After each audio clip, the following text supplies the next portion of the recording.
Ысык-Көл облусунун ар бир айылында күндүзгү стационарлар ачылып иштей баштады. Бул жарандардын райондук жана облустук ооруканаларга болгон агымын чектеп, илдеттин жеңил түрү менен ооругандардын жеринде айыгып кетүүсүнө шарт түзөт.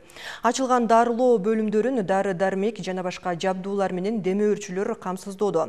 Ал ызгы аймактарда ишке кирген стационарлардагы шарттар тууралуу кабарчыбыз Данагүл Алиева айтып берет.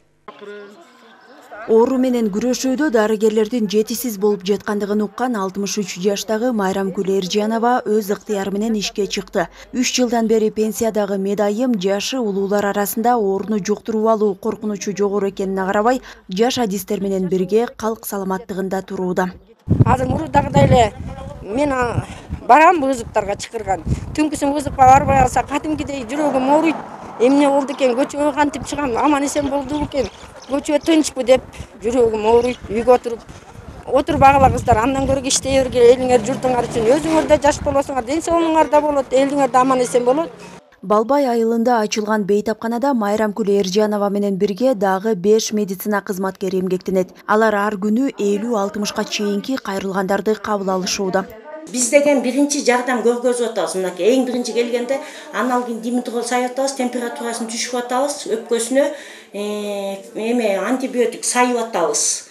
Ошо эң биринчиден эмебиз, жардамыбыз ошол. Андан кийин элдер өзүлөрү көтөрүп келип алып атышат. Дарылоо жайында жардам оорунун жеңил түрүн алып жүргөндөргө гана көрсөтүлүп, оор жана орточо абалдагылар район борборуна барууга мажбур.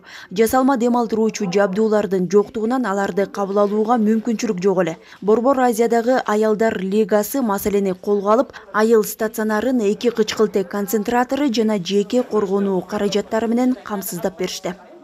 Борбордук Азиядагы аялдар лигасы өлкө боюнча муктаж ооруканаларга өзүнүн концентраторлор, аппараттарын тапшырып атат. Бүгүнкү тапшырган биздин жардамдан бул 2 концентратор тапшырдык. Андан тышкары коргонуучу костюмдар, маскалар. Андан тышкары Селя компаниясынын атынан ошо дарыгерлерге кийим жагынан подароктор тапшырылды. Айыл жергесинде түзүлгөн мындай шарттар жергиликтүү калкка жеринен жардам көрсөтүүгө өбөлгө түзөт. Буга чейин тийиштүү жабдуулардын жоктугунан көп убара тарткан ак халатчандар эми адам өмүрүн сактап калуу мүмкүнчүлүгү жаралганына кубанып турушат. Оор туру бербей эле койсун, оор туру келсе мына ушул аппараттарды колдонобуз. Биз деле муну деген колдонуп көргөн эмеспиз, бирок барып алабыз, консультация алып үйрөнүп, мына ушул аппаратты колдонобуз. Элдерге жардам кылабыз.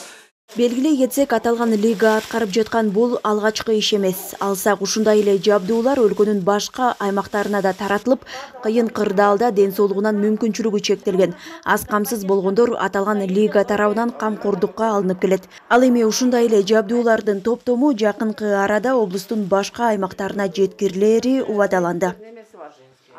Данагүл Алиева, Жакшылык Чортонов, ЛТР, Ысык-Көл облусу.